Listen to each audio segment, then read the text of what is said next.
Your job is to become an expert at time management.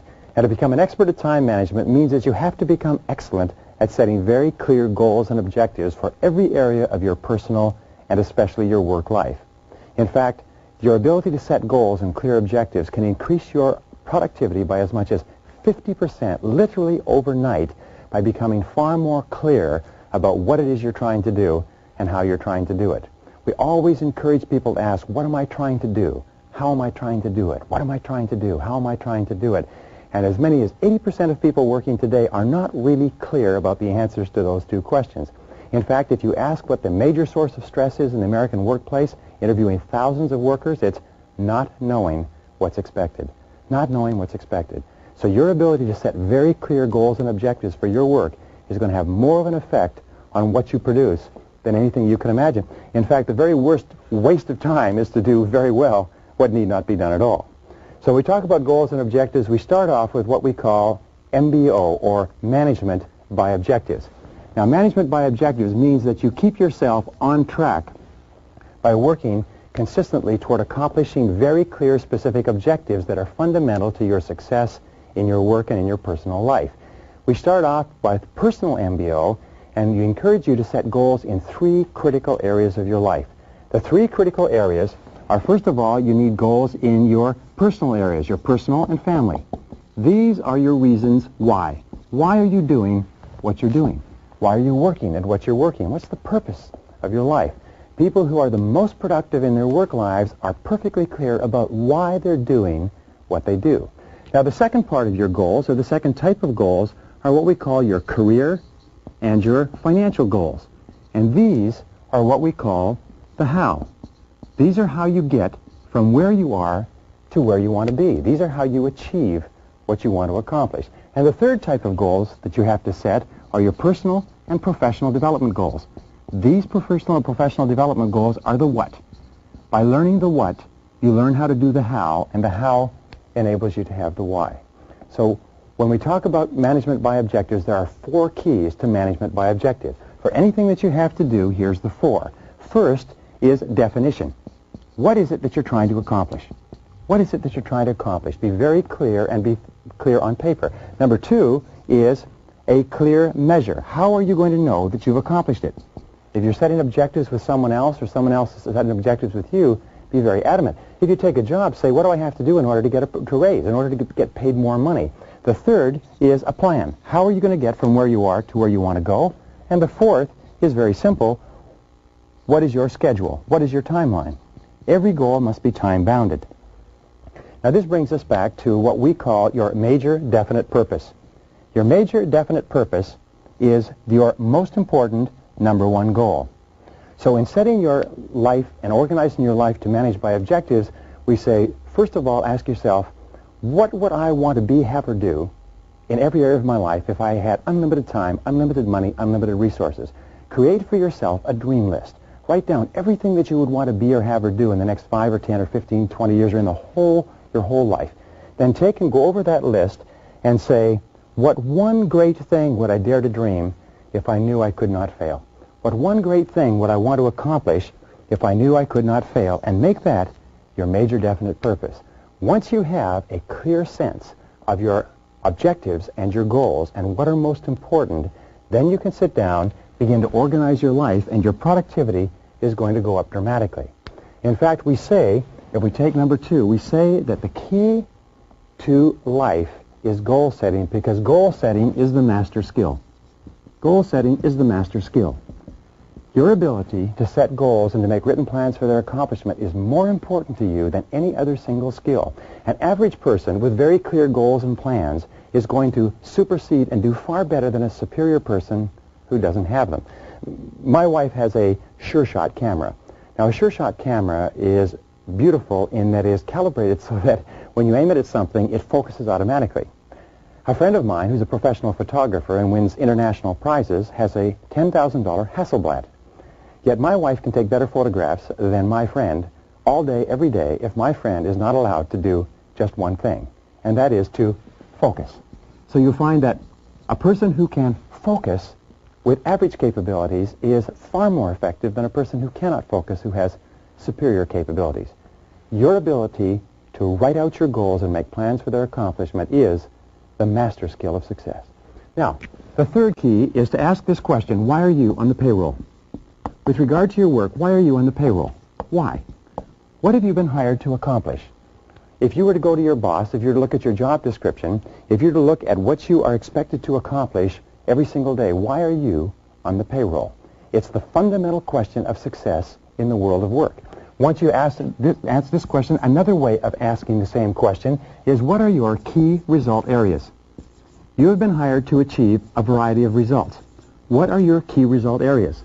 The ability to clearly establish key result areas is to look at all the things that you have to do and pick your number 1 key result area, your number 2 key result area, and so on, is the essence of high performance. So what are your key result areas? Why have you been hired? What are you on the payroll for? What can you, and only you do, that if done really well, will make a real difference? Now, number 5 is, what are your core functions? Again, a part of managing by objectives and setting goals is to clearly define your core functions. Your core functions are the functions upon which everything else you do depends. If these are done extremely well, then everything else is secondary to it. For example, the core function of a salesperson may be seeing qualified prospects and making presentations. If the salesperson does that, then the sales, the orders, the implementation, the service, the revenues, everything else will take care of that. So ask yourself, what are my core functions? Because the natural tendency of most people is to focus on ancillary functions and become very busy engaged in activities and lose sight of their goals.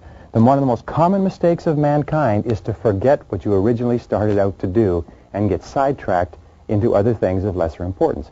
Now, the 6th thing is to ask yourself, what are your output responsibilities? What are your output responsibilities? What does that mean? That means, what outputs has your personal factory been put on the payroll to produce? What are the outputs that are expected of you? There are 4 ways that you define an output. The first is that it is under your control. An output is something that you can do, that you don't need anybody else's permission for, but you control the job totally. If you don't do it, it's not done. A second way that you can define an output is that it becomes an input for someone else. Every output is a completed job. We call this a completed staff function. In other words, when it's done, it goes from you to someone else, and someone else has to use it as part of their work or their life. The output of a factory may be a finished product. The output of a lawyer may be a completed brief. The output of an accountant may be a financial statement, and so on. The third is that an output is measurable. An objective third party can tell whether or not it has been accomplished. Someone can come along and say, yes, it's done, or no, it hasn't been done. So how would you measure your output responsibilities? And number 4, critically important, your success or lack of success in your work and your career is determined by the quality and quantity of your outputs. So we are on the payroll in every case to produce outputs that are under our control, that are measurable, that become an input for someone else, and which determine our success. Remember, we are not on the payroll to perform activities, to socialize, to get along, but to get the job done and to produce the most important key result areas. Now, the next question that you have to ask, question number 7, is, who are your customers? You see, we are all in the business of customer satisfaction. Robert W. Service said that everybody makes their living by selling something to someone. So who are your customers? And who do you have to satisfy in order to be promoted? You see, your customers are the people who determine your success or failure in your career. Sam Walton was once asked by a journalist, wasn't it nice to be at the top of your corporation and not to have to worry about pleasing anybody else? And you know what he said? He said, you're wrong.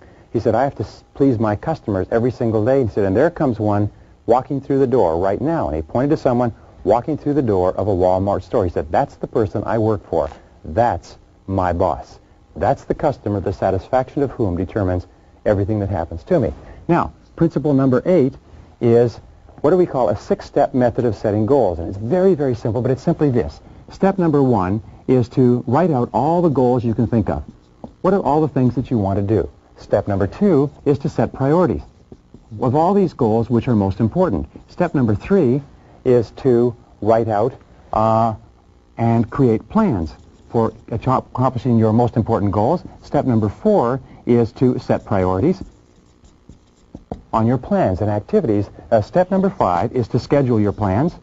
Decide what you're going to do and when. And step number 6 is to implement, is to get busy. Now, this seems very simple, but the very act of doing this can change your whole life and your whole career. Every single person needs a series of goals. You need 10-year goals. You need 5-year goals. You need 3-year goals. You need 1-year goals, and you need 6-month goals. You even need lifetime goals.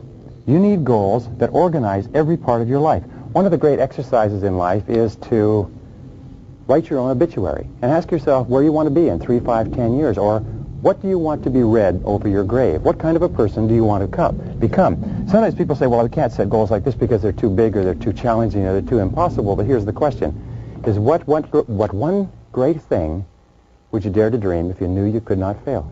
There are no such thing as unrealistic goals, only unrealistic time frames. Now, number 10 is ask yourself, what are the obstacles that stand between you and your goals? What are the obstacles that stand between you and your goals? What is stopping you from getting from where you are to where you want to go? And what is the number one obstacle? What is the biggest single obstacle, and what could you do starting today to remove it? Number 11 is what people do you need to work with to achieve your goal? Whose cooperation do you require in order to accomplish your goal, and what's in it for them? Who are the most important people?